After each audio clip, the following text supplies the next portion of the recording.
guys! Today we're going to read Chapter 10 of The Magic Treehouse by Mary Pope Osborne. This is the last chapter in book number 1, Dinosaurs Before Dark. Let's read it. Chapter 10 is called Home Before Dark.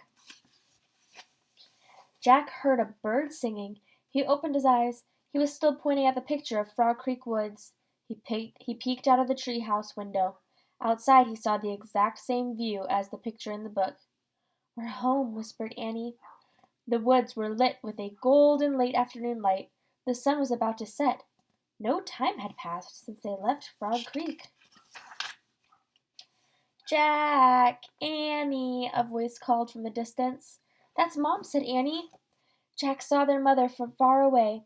She was standing in front of their house. She looked tiny. "Annie! Jack!" she called.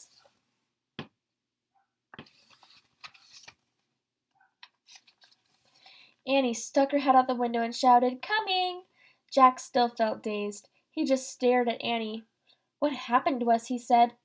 "We took a trip in a magic treehouse," said Annie simply. But it's the same time as when we left," said Jack. Annie shrugged. "How did it take us so far away?" said Jack, "and so long ago?" "You looked at a picture in a book and said you wished we could go there," said Annie. "And the magic treehouse took us there." "But how?" said Jack. "And who built this magic treehouse? Who put all these books in here?" "A magic person, I guess," said Annie.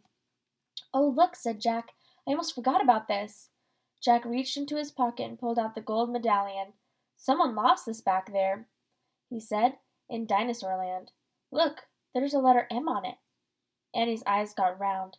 "Stands for magic person?" she asked. "I don't know," said Jack. "I just know someone went to that place before us." "Jack! Annie!" their mom called again. "Coming!" Annie shouted again. Jack put the gold medallion back in his pocket. He pulled the dinosaur book out of his pack and put it back with all the other books. Then he and Annie took one last look around the treehouse. "Goodbye, house," whispered Annie. Jack slung his backpack over his shoulders. Annie started down the rope ladder and Jack followed. Seconds later they hopped onto the ground and started walking out of the woods. "No one's going to believe our story," said Jack. "So let's not tell anyone," said Annie. "Dad won't believe it," said Jack. "He'll say it was a dream," said Annie. "Mom won't believe it," said Jack. "She'll say it was pretend." "My teacher won't believe it," said Jack. "She'll say you're nuts," said Annie. "We'd better not tell anyone," said Jack. "I already said that," said Annie. Jack sighed. I think I'm starting not to believe it myself," he said. They left the woods and started up the road toward their house. As they walked past all the houses on their street, the trip to the dinosaur time did seem more and more like a dream. Only this world and this time seemed real.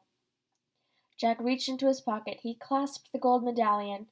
He felt the engraving of the letter M. It made his fingers tingle. Jack laughed. Suddenly he felt very happy.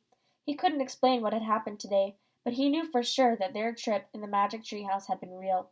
Absolutely real. "Tomorrow," Jack said softly, "we'll go back to the woods." "Of course," said Annie. "And we'll climb up to the treehouse," said Jack. "Of course," said Annie. "And we'll see what happens next," said Jack. "Of course," said Annie. "Race you!" And they took off together, running for home.